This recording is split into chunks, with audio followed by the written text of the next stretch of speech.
Good evening. Welcome to the Monomoy Regional School District School Committee meeting for September 23rd. We're going to call the meeting to order at 6:01 p.m. This meeting will take place partially remotely pursuant to the law signed in by Governor Baker on June 16, 2021, an act extending certain COVID-19 measures adopted during the state of emergency, which includes an extension until April 1st, 2022, of the remote meeting provisions of his March 12, 2020 executive order suspending certain provisions of the open meeting law. So our first order of business will be to call the meeting to order via roll call vote. We'll start in Zoom. Joe? Who has just unmuted, I think, yes? Yes, you're good. Okay, then I am here, present and in favor. Okay, thank you. Meredith? Meredith Henderson here. Sorry, we're going back to the in-person session is Meredith. And next, Tina? Tina Games, present. Terry? Terry Russell, present. And Nancy Scott is present, so we do have a quorum of 5 of us. And our second order of business is actually we're going to adjourn into an executive session. We're going to do a roll call vote to adjourn to executive session pursuant to MGL Chapter 30A, Section 21A, Paragraph 3, to discuss strategy with respect to collective bargaining with the Monomoy Regional Educators Association, MREA, Unit A, if an open meeting may have detrimental effect on the district's bargaining or litigating position and the chair so declares it. We will be coming out for regular session at approximately 6:30 p.m. May I have a motion to go into executive session? So moved. And a second? Second. Okay, and roll call vote. Joe and Zoom? Joe Osceola in favor of moving to executive session. Thank you. Meredith? Meredith Henderson in favor. Thank you. Tina? Tina Games, aye. Terry? Terry Russell, You're still here. present. And you're... Agreed, aye. Thank you. And the chair says aye. So we're going to be going into executive session for approximately 27 to 30 minutes. Thank you very much.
Thank you. Good evening. We are back from our executive session, back to our public meeting. We are, well, I can say 6:30 PM. So our next order of business is the approval of minutes, and we're going to start with our September 9th, 2021 regular business meeting minutes. We have a motion to approve So moved. and a second. Second. And any discussion? We actually can't at this moment because Joe stepped away. Oh, here he comes. That's okay. Okay, so we are, he now does? Okay, so we're gonna come back to our public session now. It is 6:31. Sorry, we did not have Joe's back on there. So he's here now. We are coming back to public session at 6:31. Next order of business is the approval of minutes. September 9th, 2021. Motion to adjourn? A motion to approve Motion minutes? to, I'm ready to go. So Let's go. moved. A So moved. motion to approve the September 9th minutes. So moved. And a second? Second. Thank you. Any discussion? All right, all in favor, or no, roll call vote. Holy criminy. I need to start over. September 9th minutes, Joe, motion to, move to approve? No. Do you approve? Madam Chair, what do you want me to do on this? That I raised the issue that I've seen the meeting on YouTube, but I wasn't present for the meeting. How do you recommend I vote on the minutes? That is completely up to you. If you feel that the minutes are a representation of the meeting that you watched, then you may approve them, or you can say no, or you can Well- abstain. So either one of those. Well, thank you for the clarity, and since I observed the meeting online afterwards, I think I know what occurred, and I'll vote to approve the minutes. Thank you. Meredith? Aye. Tina? Aye. Terry? Aye. And I'm an aye, that's unanimous. Approval of the workshop minutes from September 2nd, 2021, a motion to approve. So moved. And a second? Second. Any discussion? Okay. Mr. Osceola? For the September 2nd minutes, aye to approve. Thank you. Ms. Henderson? Aye. Ms. Gaines? Aye. Mr. Russell? Aye. And I'm an aye, that's unanimous. And a motion to approve the September 14th, 2021 workshop minutes. So moved. Thank you. And a second? Second. And any discussion? Seeing none. Mr. Osceola? Aye to approve the September 14th minutes. Thank you. Ms. Henderson? Aye. Ms. Gaines? Aye. Mr. Russell? Aye. And I am an aye. That's unanimous. Thank you. All right, next on our agenda is the student representative report. We have Ms. Booth with us. Hello. It's nice to see you in person. Yes, please. Good evening, Monomoy School Committee, and thank you for having me. My name is Charlotte Blue, and I'm excited to be the Monomoy Regional High School student representative this year. This year, we are able to welcome back all the students into the building each day. Masks are required for all students in the school as well as on the buses. We were able to return to our prior 7-day cycle schedule starting at 8:45 a.m.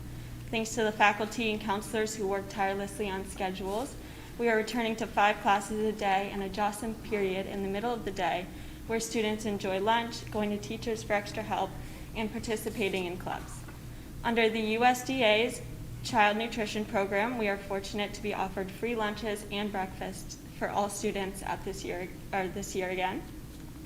On September 11th, Mr. Dixon led a memorial for all the families and people who were affected and lost loved ones on 9/11.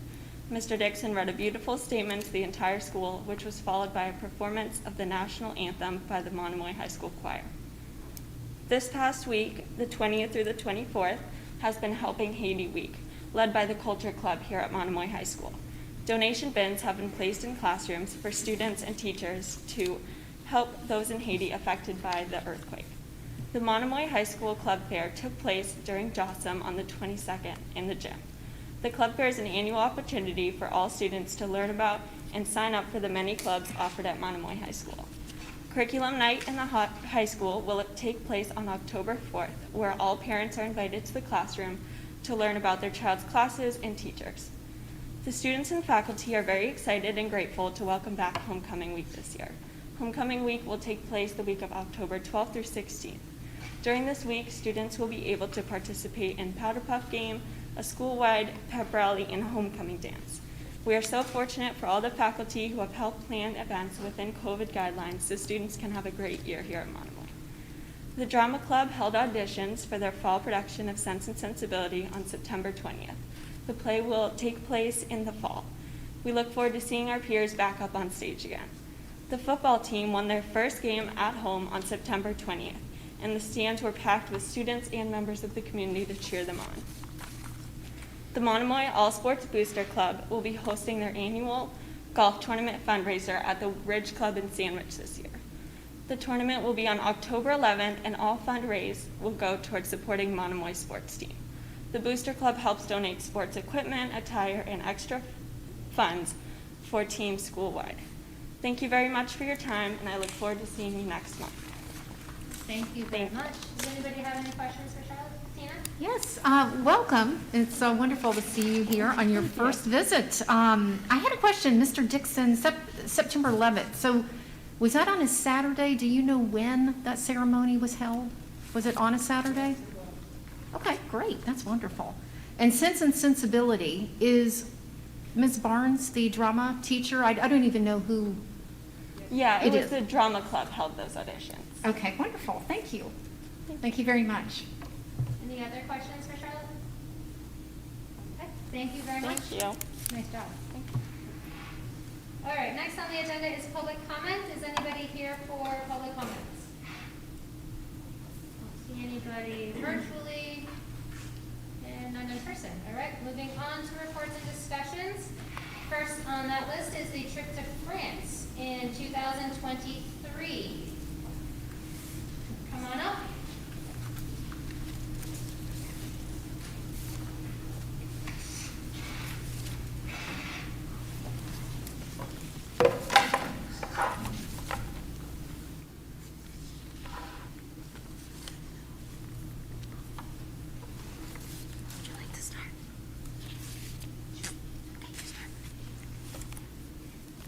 Hi, I am Rory Farris, and I am in the postgraduate program. When I was in 7th grade, I went to Washington, D.C. This was my first time on an airplane. I had so much fun looking at all the statues and museums with my friends. It was really helpful having a teacher there to help me. I really hope this trip is approved so my friends in Monomoy, especially in the shore and sail classrooms, can go to France. Thank you and have a great night. Nice. Good job. Nice job. Good job. Thank So that'll be hard to follow, Yeah. obviously. But I'm Shannon Rogan. I am the advisor for Best Buddies, and I'm the lead teacher of the Shore postgraduate program here at Monomoy High School.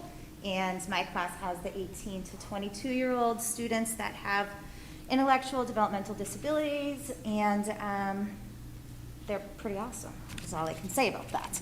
But what Madame Linnell and I would like to do is kind of offer a trip to France that's a little bit outside of the box, that will incorporate all students, or the ability to incorporate all students at Monomoy High School.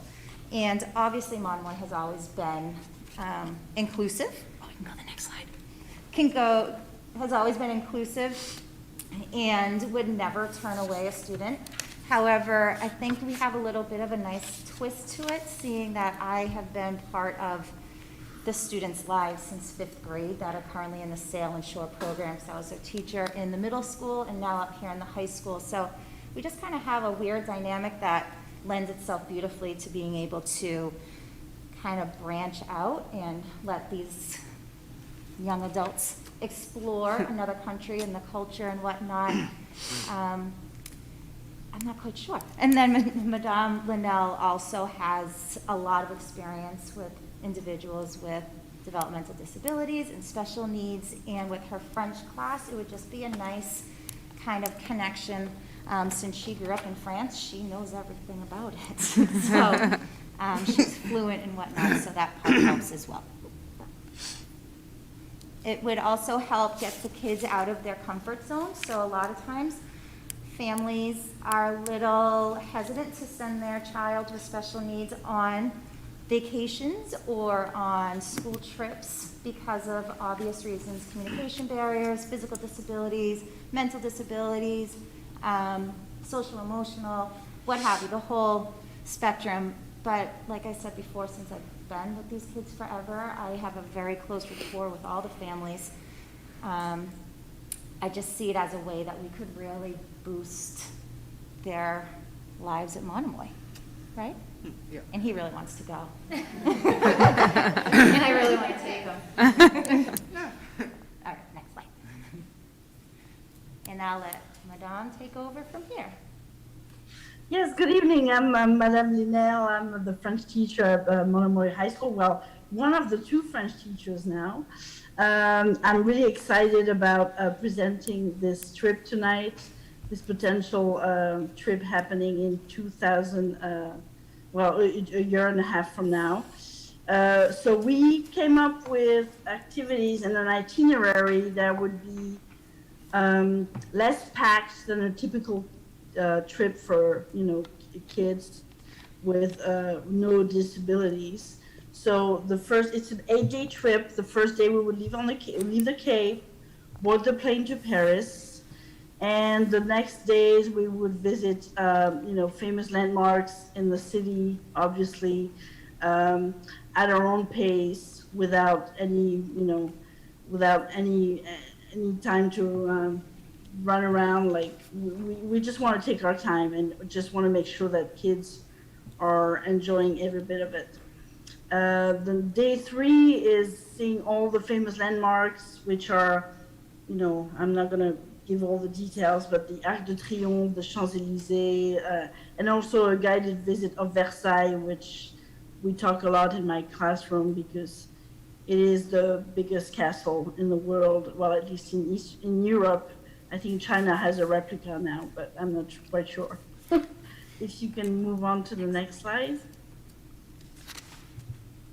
So on day 4, we planned a tour on Montmartre, which is a neighborhood of Paris. And we have pretty hands-on activities lined up. We plan on playing pétanque, which is bocce, with the locals. On day 5, we are going to discover Monet's garden, Giverny's garden in the outskirts of Paris.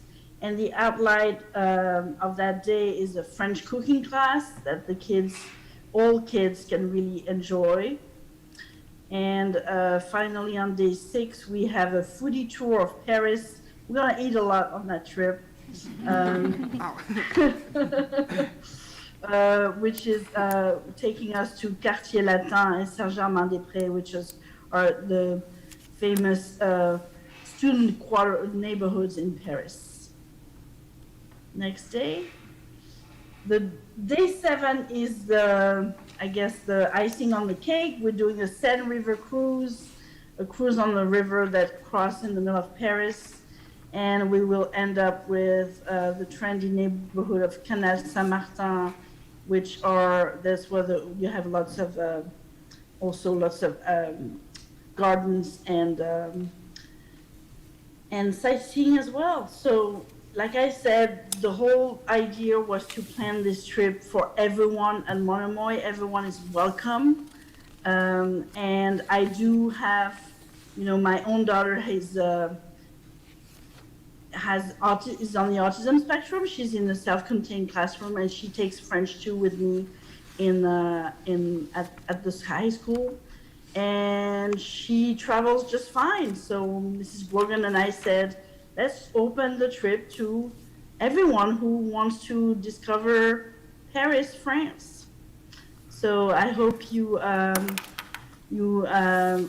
open to the idea of sending many different kids with different abilities to this trip, and I do have a few facts and answers about, you know, funding and payment plans and the different options that we researched for this trip. So if you have any questions, I'd be happy to answer them. Okay. Thank you both, or all three of you, for your presentation. I think that's an incredible idea, so thank you. Any questions for Ms. Linnell or Ms. Rogan? Meredith?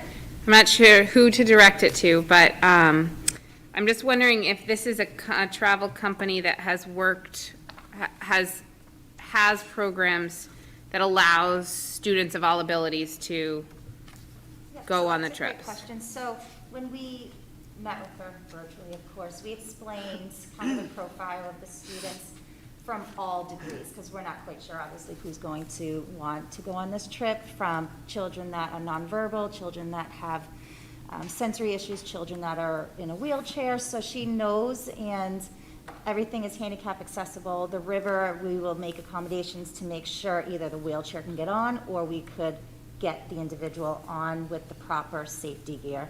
So we kind of teased out all sorts of different scenarios with her. She's well aware. She didn't seem to have any concerns regarding some of the issues that we spoke about. So I'm not sure if she's hosted other high schools that have students like our profile, but she doesn't seem overly concerned at all. And I'm not. And I just have one other question. And will there be a higher chaperone to student ratio? Yes, Okay. there will be. And then So- is that included in the trip cost? Yes, it is. Okay. Yes, it's a much higher one, and then she said once we figure out who's going, and then kind of based off of what I say the needs are of the different students and what the family's comfort level is, we can tease around what the ratio would be as well. Great. And I think it would be important to have a male person there as well, because on our trip to DC, it was eye-opening as to some of like the barriers we had, even though he was in 7th grade and younger. It would have been nice for him to have a man, not me. Right? Sounds great. Thank you. No, Terry? Thanks for coming. Great idea, and happened to take a very similar trip, so it brought back tremendous memories for me to see that itinerary. Secondly, the group you're combining to take this trip, what a great idea. So hopefully you'll get the numbers you need, and what an adventure everyone will have. Any other questions, Tina? I just want to echo what Terry said. I think this is fantastic, really fantastic. And I'm glad that Meredith asked the question, because I was concerned, just because of certain needs, with how you were going to do that. But it sounds like you've got a plan, so that's good. Yeah, Yeah. and it's an extremely valid concern. Yeah. And when we brought it up to the staff in our room that we were meeting, they, of course, all the assistants want a chaperone. So we do get approval, covering the basis of understanding the population of kids we're covered. Yeah, They're that's all good. going, so. And the agenda looks fantastic. I really want to go. Rory, do you think I can go? I would like to go. Save a little horse. of course. Good answer. All right, any other questions, Sharon or Joe? Nope, I want to echo as well. I think this is a fantastic idea. I think it's just great what you do with the kids, and I think that it's going to be an amazing experience for them. So thank you for coming, and Rory, you did an awesome job. Yes. Thank you very much for starting out, and Ms. Grogan definitely did not touch your skill at your presentation, so. Possible. No. Yes, you can, not me. All right, thank you. Thank you very much. All right, next on the agenda is presentation of trauma certificates. I believe that's, Do we vote on I'm sorry? that? Do we vote on this? Not tonight. Oh, I'm sorry. So we'll vote on the trip to France at our next meeting. Go ahead. Thank you. Good evening. My name is Donna DeRosiers. I am a school psychologist and an adjunct faculty member at Lesley University. And the Lesley University Center for Special Education offers a graduate-level certificate program in trauma and learning. And the courses focus on the nature and prevalence of trauma and adversity in school-aged children. The courses look at ways to promote non-academic and academic competencies and also looks at the process of building trauma-sensitive environments and guiding the creation of trauma-sensitive schools. I was here at a school committee meeting just under 2 years ago to recognize the first cohort of Monomoy educators who completed the program and earned their certificates. And tonight, we're recognizing the second Monomoy cohort who recently completed the Leslie program. This is a 12-credit program, and it's comprised of 4 courses. Participants work in collaboration with their colleagues to develop and implement trauma-sensitive practices and strategies to address student needs in holistic ways, taking into account their relationship skills and building those, self-regulation abilities, academic competence, and physical and emotional well-being.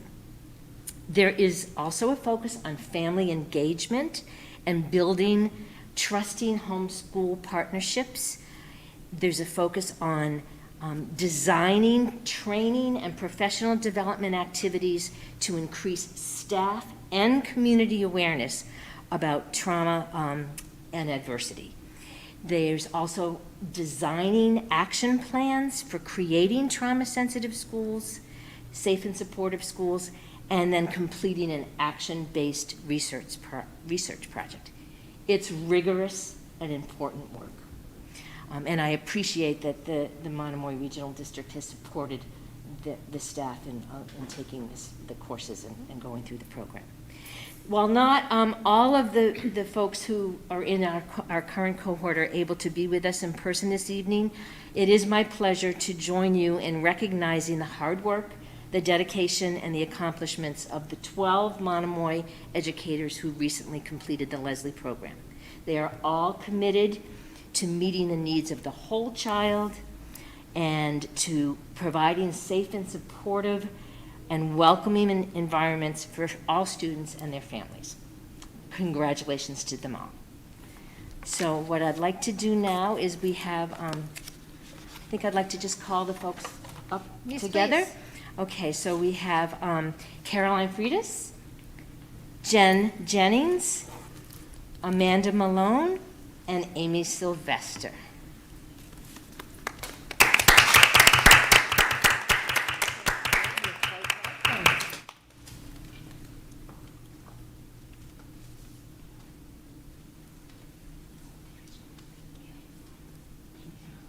Congratulations. Thank you for the opportunity. Welcome. you. Congratulations. Great job, everybody. Thank you. And I'd just like to quickly read the names of the other participants who weren't able to be with us tonight. Yes, please. Julia Blois, Katie Cloney, Catherine Giangregorio, Amy Hirschberger, Amanda Julian, Sarah Peters, Rebecca Riley, and Holly Tavano. Wonderful. Okay, and at this point, you've got 2 cohorts, a lot of staff have been trained, and really they're your leadership team in conjunction with your administration, so it's very exciting. So thank you for the opportunity to come and for us to be able to. Thanks for recognize. sharing. Thank you Thank very you very much. much All for of you, sharing. thank you. Does anybody have any questions or comments? Or? No questions, just a thank you. Thank you. Thank you very, you. very much. All right. Thank you very much. Oh, does Sharon have some? Next on, sorry, does anybody on Zoom have comments, questions? I just have a comment. Yes, please. Go ahead, Sharon. I just think this is amazing because I know this started before COVID, and of course there are numerous kids that are experiencing trauma prior and now. So to have all these staff members take this rigorous work, I just really want to commend everyone. Thank you. Thank you, Sharon. All right. Thank you. Next on the agenda is the Monomoy Regional High School Project Citizen Solar Canopies proposal. Madam Chair, may I interrupt for a moment? Yes, please. Just heard from our student rep who's going to be presenting. She's struggling a little bit because we have a Zoom meeting link and she has a school issued Chromebook. Ah. So she's I'm waiting for her to log in. Okay. So maybe we could, So we'll, if without objection from the committee, we'll take that out of order. And when our student representative comes on, Leah, will you let me know? absolutely. So without objection, we'll do that? Okay, thank you. So we'll come back to that whenever I am told otherwise. Next up then is the homeschool/enrollment update. I believe we have Mr. Smith coming up.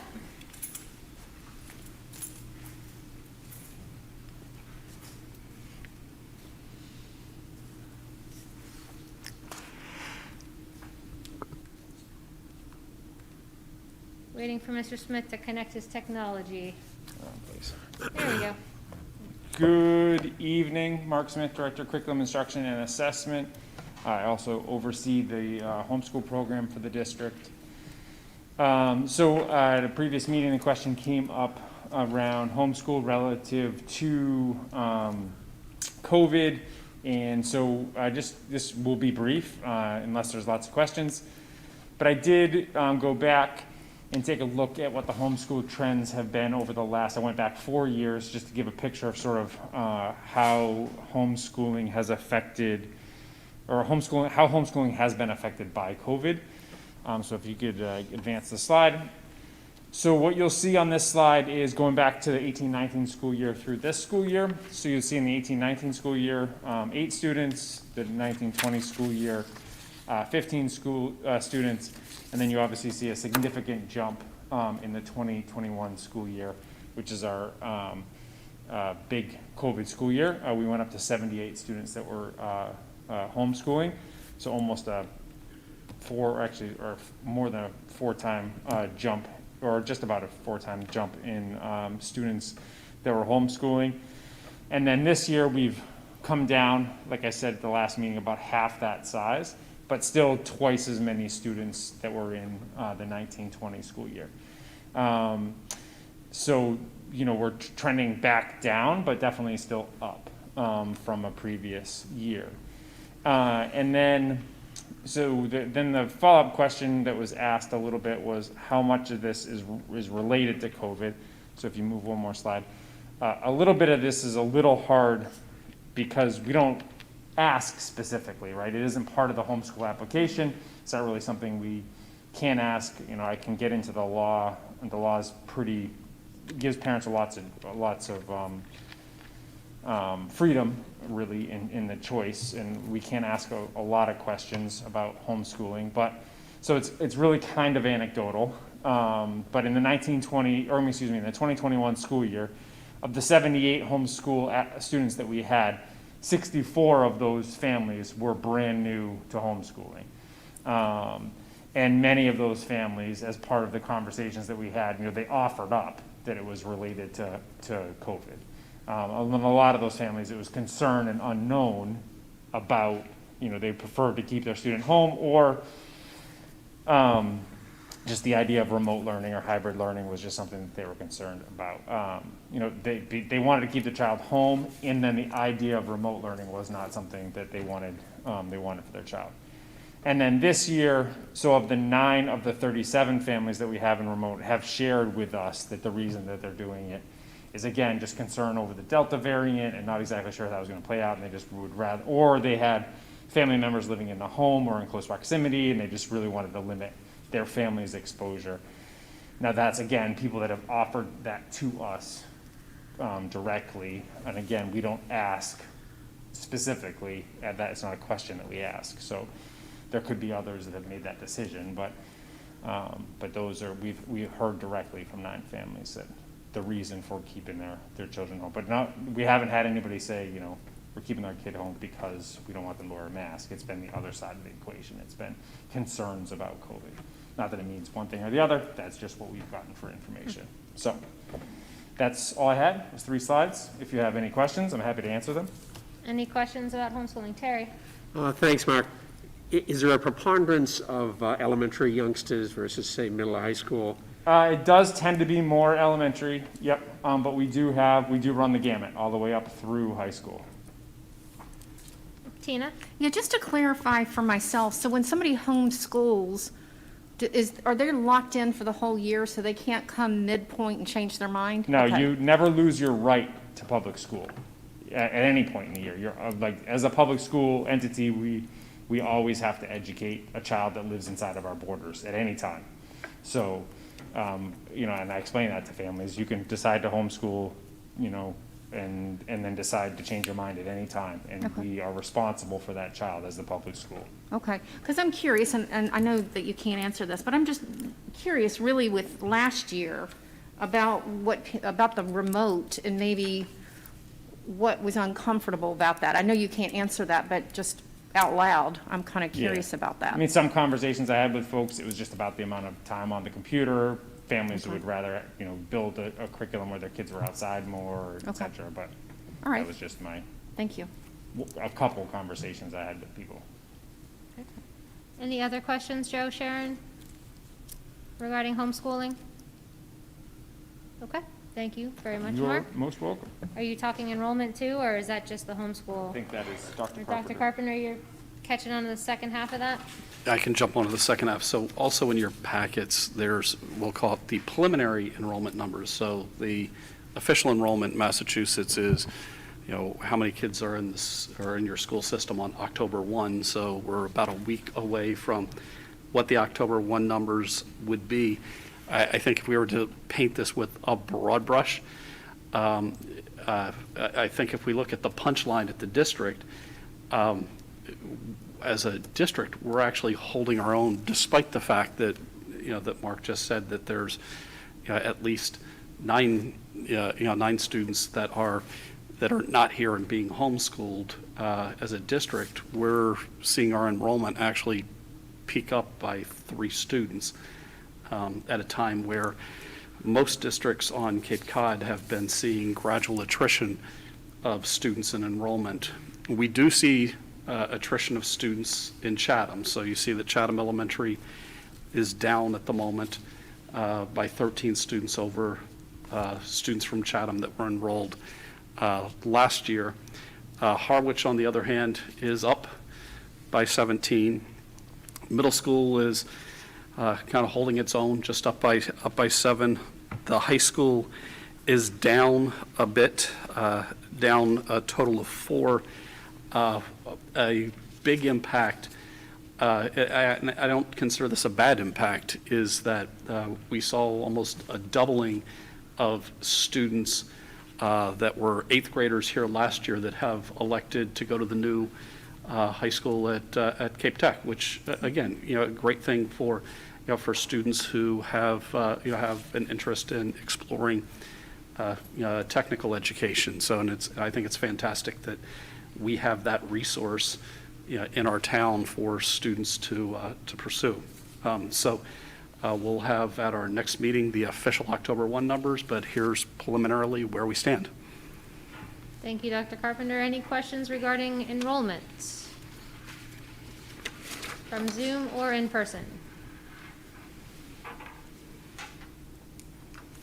Okay, seeing none, I believe our student who's is responsible for presenting the Citizen Solar Canopies proposal is joining us. Is that Sophia? Sophia, if you can unmute. Hi, yes. Hi, there you go. Thank you.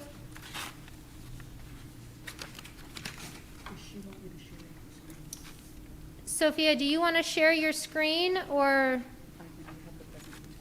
Leah says she has the presentation that she can share on our side? I can try and present it. Okay.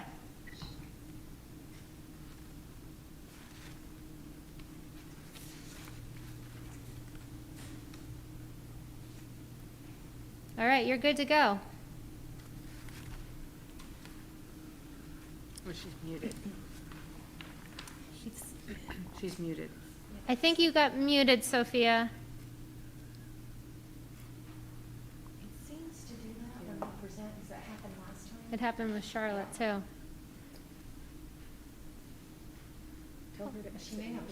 Sophia, if you can exit out and unshare, because for some reason, whenever somebody in the Zoom world shares their screen, it seems to mute you. So if you give us just a second, Leah will share the presentation on our side, and then you can start talking now, and we all have the presentation. Okay.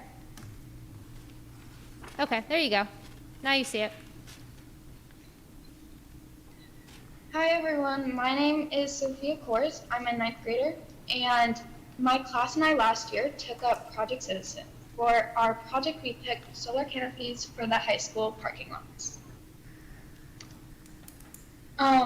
Solar canopies for Monomoy Regional High School. Last year, the grade 8 Blue Team Civics F block at Monomoy Regional High School participated in Project Citizen. As a class. We picked climate change as the issue we worked on. To improve the climate, we thought of the idea of installing solar canopies at Monomoy Regional High School. Solar canopies are designed to help utilize available space by putting solar panels on raised platforms. These solar panels are placed over parking lots to create shade for cars and provide solar energy. These will reduce electrical costs for the school and will reduce greenhouse gases, in return helping the environment. In the upper right corner, that's the Falmouth ice rink with solar canopies. What the project would look like. So the size of this project is about 600 kilowatts, which, if you know, there's solar panels on the rooftop of the high school, and that's about 200 kilowatt system. So this is about 3 times the size of that. The cost for this would be about $2 to $3 per watt. So this is a wide range, but 1.2 million to 1.8 million. The cost would be paid by the developer in exchange for getting most of the money for the electricity. If the solar panels produce more energy than the school needs, the credits can go to other places in the district or the town, like the elementary school or the middle school. On the map on the right, we are thinking of putting them on the parking lot near the front field and the back parking lot of the school, just not over the parking lot with the trees over them, because that would provide too much shade and wouldn't make the cost very efficient. So the steps for this project is in June of 2021, we presented to the Harwich Board of Selectmen, and they provided support for this project. And now we are presenting to you guys, the school committee. And if you guys decide to support the project, the school district would work with Cape and Vineyard Electric Cooperation, CVEC, to develop a project plan. CVEC would include the project in a future round of solar development. And then CVEC would help the school choose a developer and develop the project. Thank you, and if you guys have any questions, I can answer them as best as possible. Thank you, Sophia. Nice job. Does anybody have any questions regarding the solar canopies? Meredith? So if the Cape and Vineyard Electric Cooperative are paying for them, does that mean it is kind of a leased solar panels, and will they maintain all of the maintenance? It does provide maintenance. We had a meeting back in, I think, April or May, and we talked about how it would, if they did this project, it would provide maintenance, and if like it got destroyed due to like storms, or since the one on the side parking lot would be near sports like soccer and field hockey, if one of the if some equipment were to hit it and it got damaged, that would also be repaired. Oh, great, thank you. Okay. Any other questions, Tina? I have a question. Sophia, I watched, I think it was you that presented to the Harwich Board of Selectmen. I believe that was you, right, Sophia? I did, yes. You did such a great job. So this is the second time I'm seeing this, and I just want to take a moment to just commend you on your presentation. I thought you did a great job in front of the selectmen. You're doing a great job tonight. And with this project, is this the entire class and you're the representative of the project? Yes, so last year we made up this, this project, and I have been like the representative since we started it, but we all did it as a class. Well, wonderful. I think you're doing a great job, Sophia. The whole class is to be commended, and I just think you're doing a wonderful job. You've presented twice now, and Thank you so much. It's just terrific. Thank you. Any other questions for Sophia from Zoom? Joe, Sharon? Sharon, go ahead.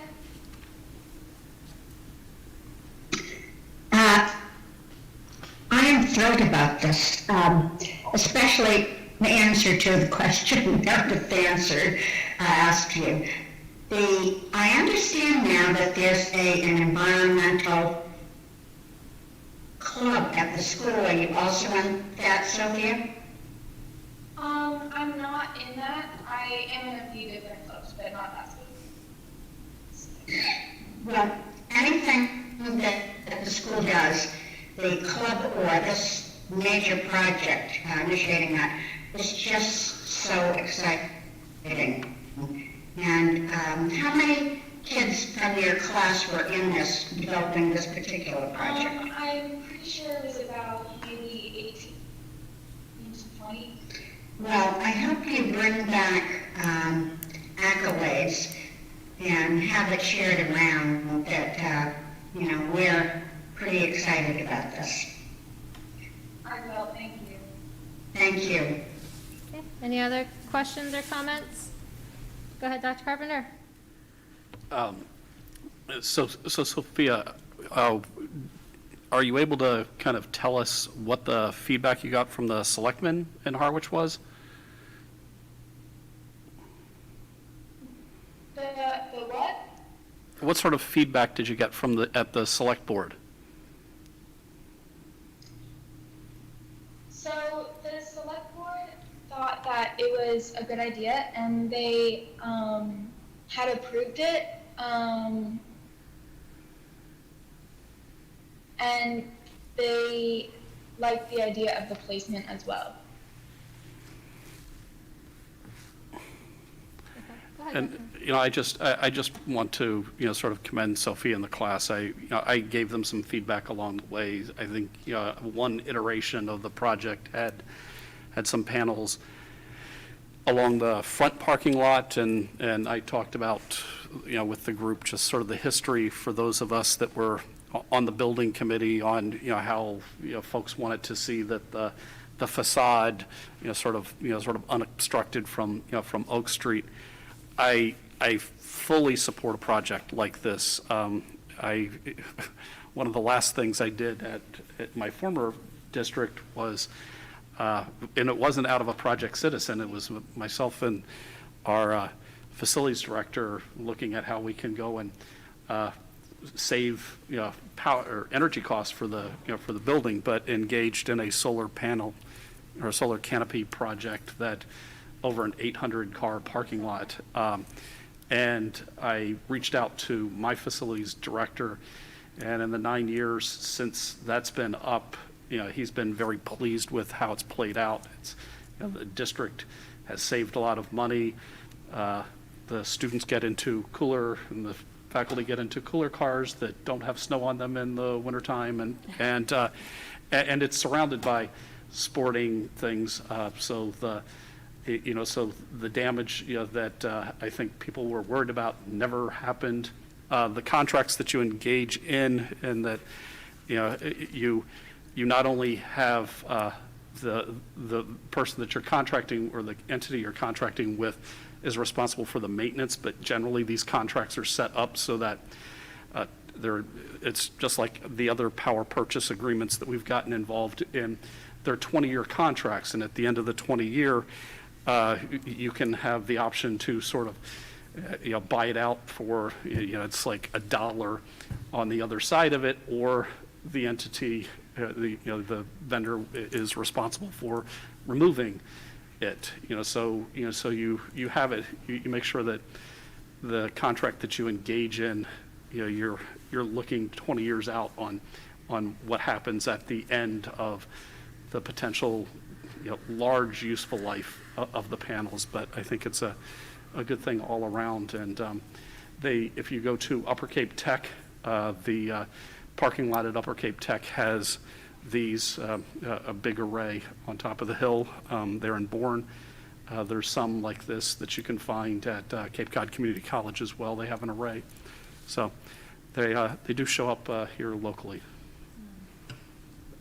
Go ahead, Tina. I just want to make a general turn my mic on. I just want to make a general comment. I am just so pleased with these Project Citizen projects. Just for the kids to have this experience from beginning to end. And I just think it's amazing. I would love to see a feature article or something just about, because I think these are so fantastic. And these kids are 8th and 9th graders.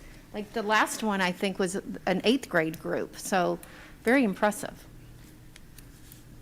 You're taking all this in, right, Sophia? All these accolades? Yes, thank you so much. You did a fantastic job presenting, and I think it's a great idea. I honestly didn't look into what a solar canopy would look like. I had a different image in my mind, so I appreciate the presentation coming in, because I was like, oh, okay, now I understand what they are. So I appreciate the photos and the presentation so that I can kind of picture what they would look like in our parking lots. So at this point, go ahead. Go ahead. They'd also be tall enough because we were thinking of having them far enough down to cover the buses as well. Oh, that's good. Because originally we had planned to have them in the front instead of all the way down on the side, but they would be tall enough to have the buses under them as well. Wow, that's great. Wow. Those would be nice on the hot summer days, and I'm sure the bus drivers will appreciate it when it's raining and if there's snow on them as well. So it looks like the next step is for us to decide whether or not we want to support the project. That's not something that we have on our agenda as a vote for tonight. So we can look to put that on the next agenda as a vote to whether or not we want to support this project going forward, and then what the steps it would take to work with CVEC, which we have worked with them before. Does that sound about right, Sophia? Yes. Okay. So if nobody else has any questions this evening, we can let Sophia go, and we will have it on our next agenda to vote to support the project as presented. Okay, all right. good. Thank you very much, Sophia. Thank you. Okay, thank you. Have a good night. All right, next on our agenda is appointing of subcommittee chairs. First off, I'd like to apologize for any confusion that I might have caused at our last meeting and over our workshop regarding my role as chair of the full committee to appoint subcommittee members and subcommittee chairs, subject to the approval of the committee. This is all stated in our school committee policy BDE, Bravo David Echo. So I want to just restate the line and clarify in our policy that the subcommittees make recommendations for school committee action. So school committee or subcommittees don't actually provide an actual decision that the school committee follows. They just make a recommendation. So in essence, that's what, or not in essence, that's what I was looking for from those subcommittees, was a recommendation from them with regards to who they would like the subcommittee chair to be. I am very well aware that it is my job as the chair to appoint these subcommittee chairs, and like I did with the members of the subcommittees back in the summer, where I requested interest to be put on the subcommittees, but then if you remember, I believe it was the July meeting, and I don't have the date. I could be wrong on the month, but the meeting over the summer where without objection, we appointed those subcommittee members. So this is going to be very similar, where I was looking for recommendations and thoughts as to who the subcommittees would like their chairs to be. And then at this point, we have enough to be able to say that I can appoint them as chair without objection from the full committee. As of right now, we have heard from the policy subcommittee, was the recommendation for Danielle Tolley. For the negotiations subcommittee, we actually met today, and that recommendation is Tina Games. The superintendent evaluation subcommittee is Meredith Henderson. And the only subcommittee that hasn't had a chance to meet since that time is the finance subcommittee. And I would like to, even though she's not here, it would be my suggestion that we appoint Jackie Zebrat Long, as the finance subcommittee chair. So therefore, without objection, I would like to appoint the subcommittee chairs of policy is Danielle, superintendent evaluation is Meredith, negotiations is Tina, and finance as Jackie. So without objection, those will be our subcommittee chairs. Okay, seeing none, we'll move on to the next agenda item, which is reporting out from our workshops. The school committee did have 2 workshops. The majority of that time was spent to work on our annual school committee goals. We did also spend some time with housekeeping items.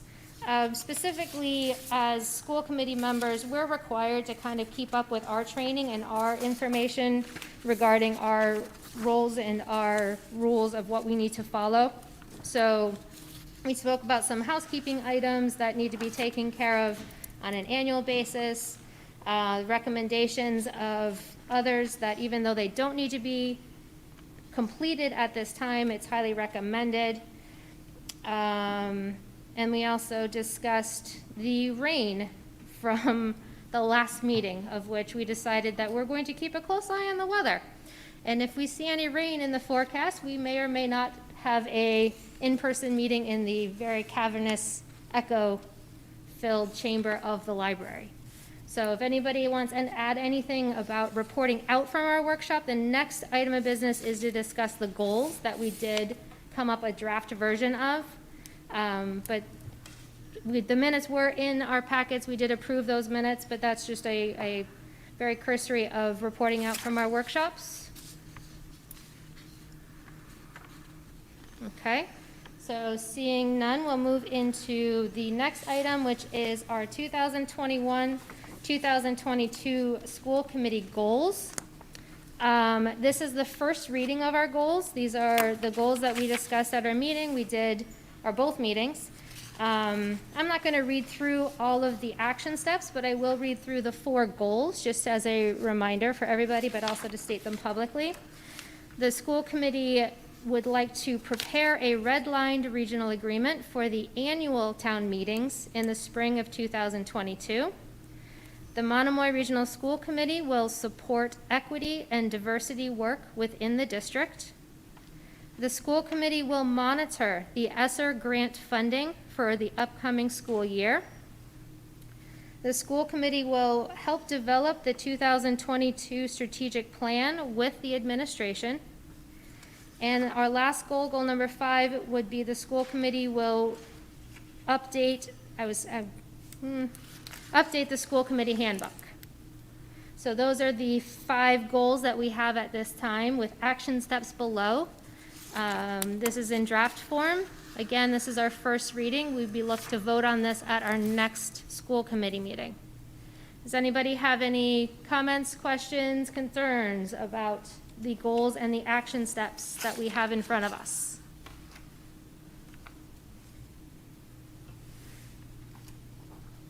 And I want to thank Meredith for taking copious notes. So is everybody good with those goals? So it's very similarly to policy. We can change minor edits at the next meeting, but this is the time to make any major changes to the goals and/or action steps. Minor corrections for grammar or spelling are not a problem, but major edits need to be done, would prefer to be done this evening before we look for a vote at our next meeting. Bless you. Yes, Ms. Games? Yeah, I guess the only question I have is about monitoring. I believe monitoring the goals, just to make sure they're completed, falls back to the chair. Would that be correct? I think yes. Okay. I think you did a nice job constantly referring to them last year, and reflecting upon them and kind of keeping us on task. So I think that would be a great thing to continue for this year. Okay. So thank you for starting that process. Thank you. Any other questions or comments? Yes, Sharon? I just want to clarify again, I think we did clarify it, but it's not clear the way it's written about the Finance Committee will oversee the use of ESSER fundings. And there may be another place here where the Finance Committee does that, or maybe it's just that one.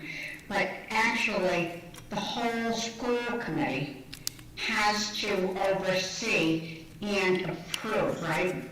That is correct. I'm not saying that the whole committee would work, but by law, we have to vote and discuss and whatever, any funding, correct? Yes, so this was the conversation, we had a pretty long conversation about how we'd like to see this happen. This was after the approval of how the ESSER grant, and please, anybody correct me if I'm misspeaking. After this full committee approves how the ESSER grant funding is going to be used for the year, this is so that the finance subcommittee can almost do a deep dive into it and follow it more closely, and then also bring back that information to the full committee after we kind of examine it, and I say we because I'm on the finance subcommittee, look at it more thoroughly at that time instead of all of us analyzing it as a committee. You are welcome to, as an individual member, look at it and request it at any point. So it's not like only the finance subcommittee can do a deep dive and analyze it and follow it and monitor it. This is just to allow the finance subcommittee to look at it more thoroughly and then bring that information back to the full committee. Does that make sense? After the full committee approves it. I thought yeah. Yes, that's fine. Thank you. Okay, thank you.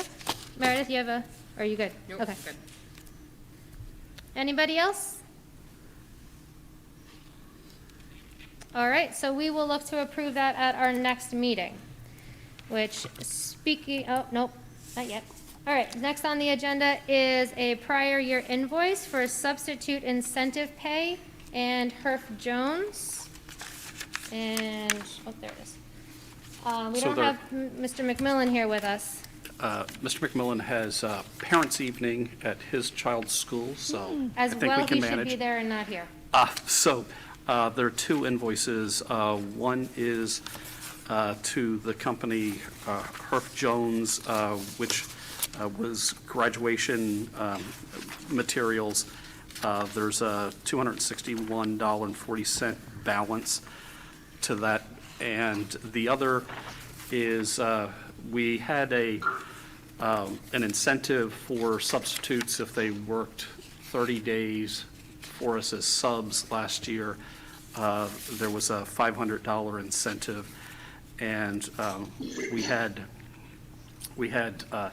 three that I think when they would have pulled up a portal, they would have seen that it would have been I think they probably looked at their calendars and thought it was 30 days, but a couple of them were half days, so on our end, but they're not seeing it as half days on their end. And I think the right and just thing to do for these 3 individuals, including at least one who's a college student, and that $500 is a month's worth of rent for them, is to kind of, they met that threshold in terms of days that they were with us. Okay, thank you. Any questions regarding the prior year invoices? We do should vote on them separately. So I'd look for a motion to approve. I'd like to make a motion. Meredith? Oh, No, sorry. go ahead. No. I'd like to make a motion to approve the prior year invoice of $261.40 to Herf Jones Incorporated. Thank you. And a second? I'll second. Okay, any discussion? All right, seeing none, we'll start in Zoom. Joe? I in favor of approving prior year invoices. Thank you. Sharon, and you are muted.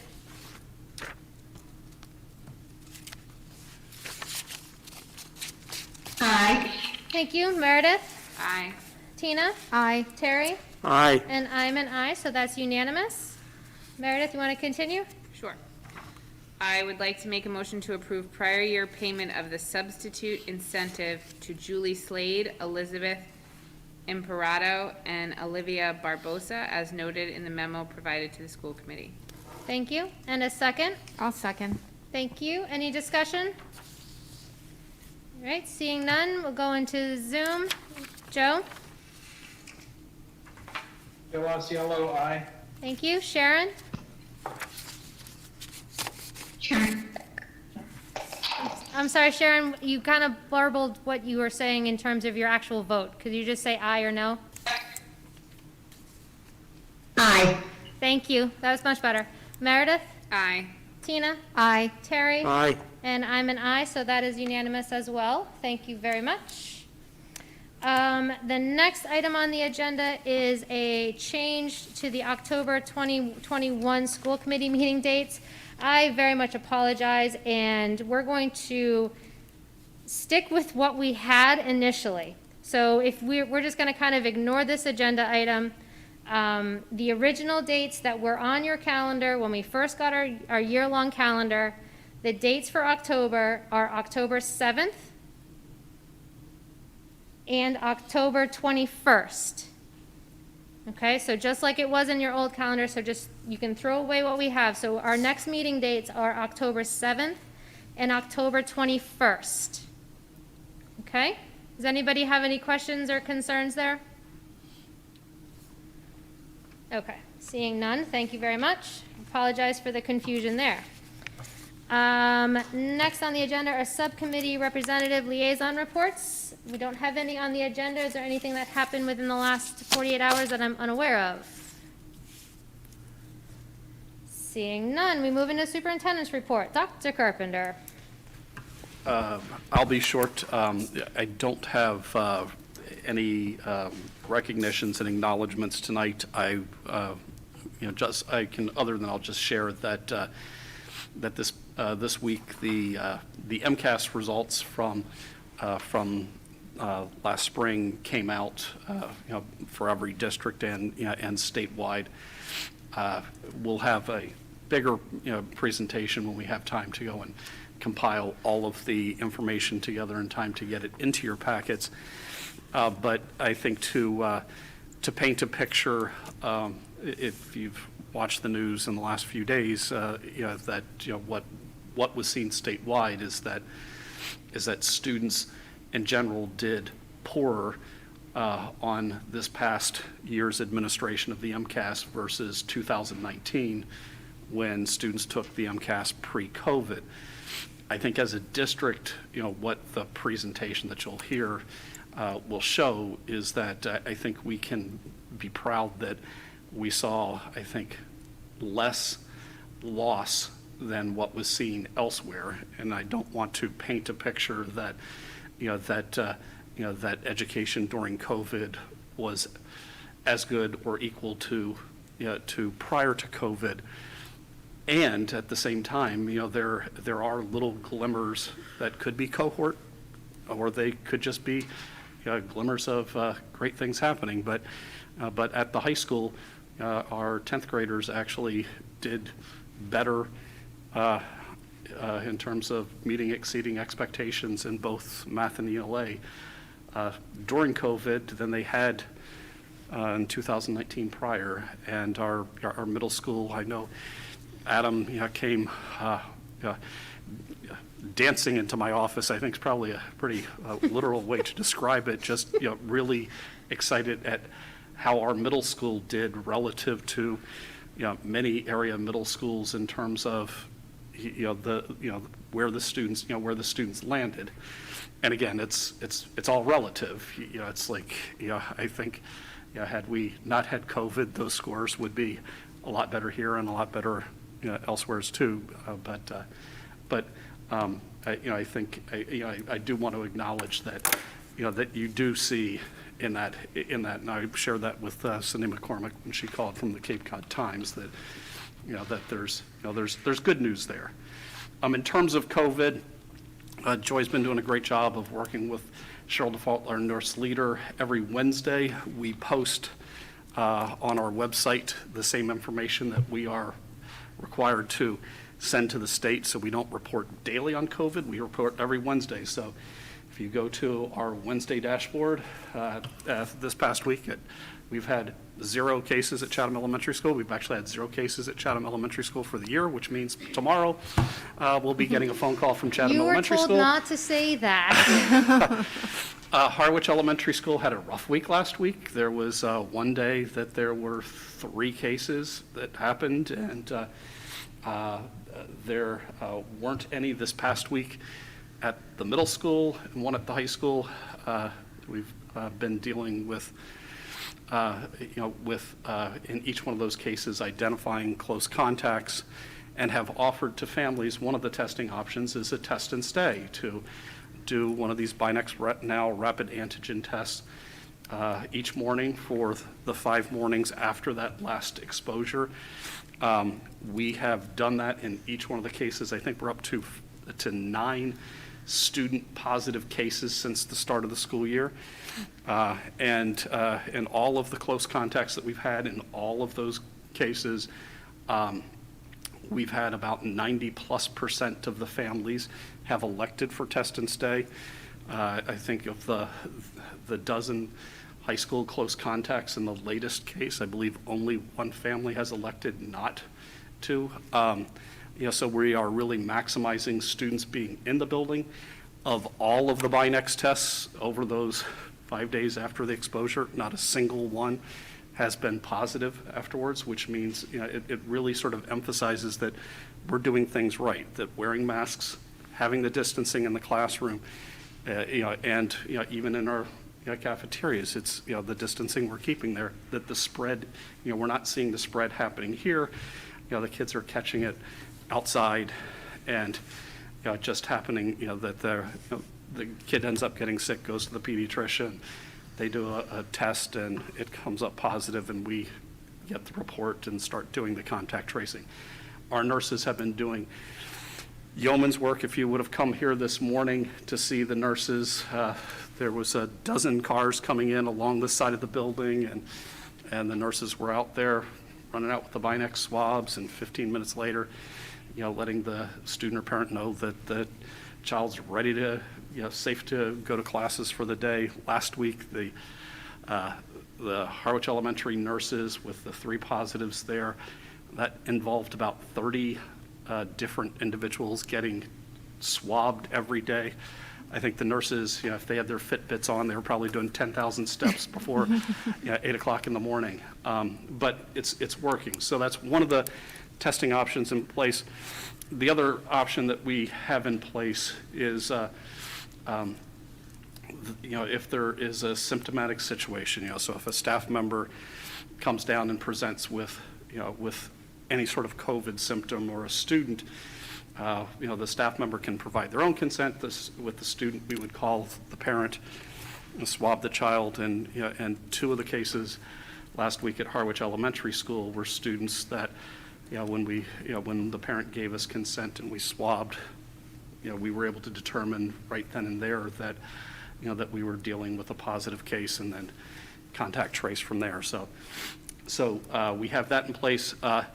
The pooled testing, or what we'll be calling it this year as the routine COVID safety checks, is still working out the logistics with the state vendor. I think the vendor is sort of overwhelmed at the moment. The state, I think, is trying to get more resources, staffing resources to them. I hope that sometime early in October will be, that the state will be ready. I think we're ready on our end. I think it's going to take a little while for CIC Health, which is the company the state's working with, to get their resources up. Yeah, so at the moment, we have about 400 kits to go do pooled testing, but that's what we would need in a week, and I want to make sure that we've got multiple weeks on hand and not do pooled testing and then say, oh, we have to go and pause while we're waiting for the next, shipment. So I'm cautiously optimistic that sometime in October that we'll see everything sort of align and we'll start launching the pooled testing. But that is out there. I know the state's hoping to see it happen, and I think there's a lot of frustration amongst myself and other superintendents that the resource that the state has contracted with isn't quite ready for us to sample kids but we do want to go and continue to encourage families to participate, and I think more will.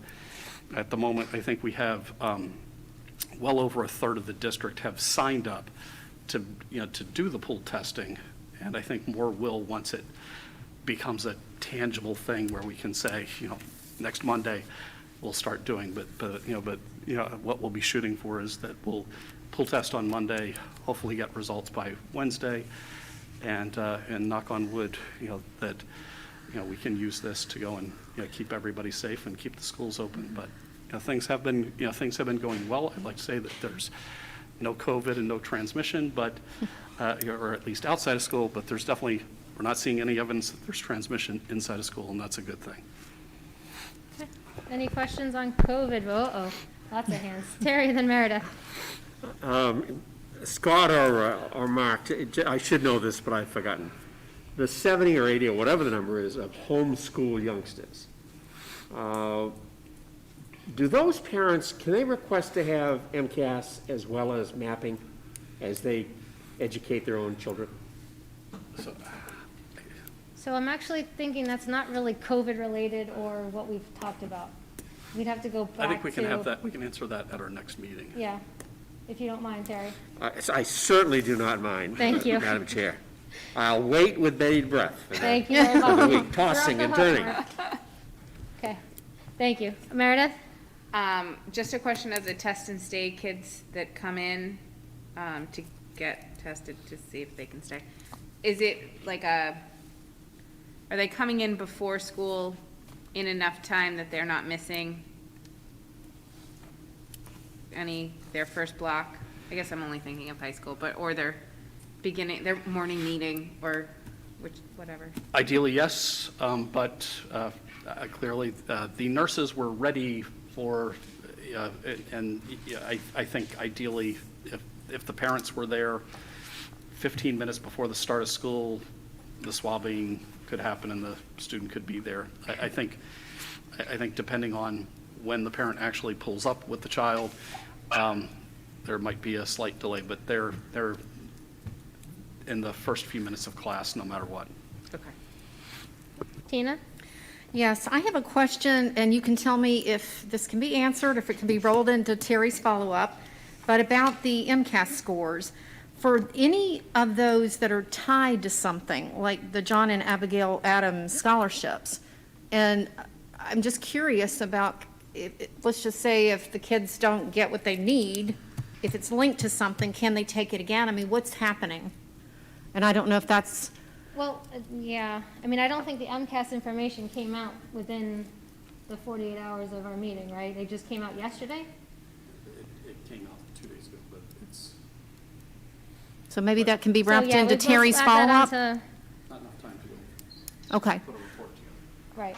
Well, I'm not asking for a report. I just wanted to know that, I just, because I know, and I will just say that as a legislative liaison, that MASC actually took a position on this, and I was just curious as to what, what that, if it was linked. I just don't want kids to get punished for something. I guess that's where I'm going with this. Maybe you can So follow up hang in on- Terry's As I report. say, hang on to that for when he does, because you'll Yep. do an MCAS report. Yes, So that would hang be on to that good. question when the MCAS report comes out. Okay, Thank you. thank you. Any other questions, more or less regarding COVID? Because we all love talking about COVID. All right, seeing none, and that's it, Dr. Carpenter? Okay, thank you. Next is action items, the class of 2022 trip to New York City.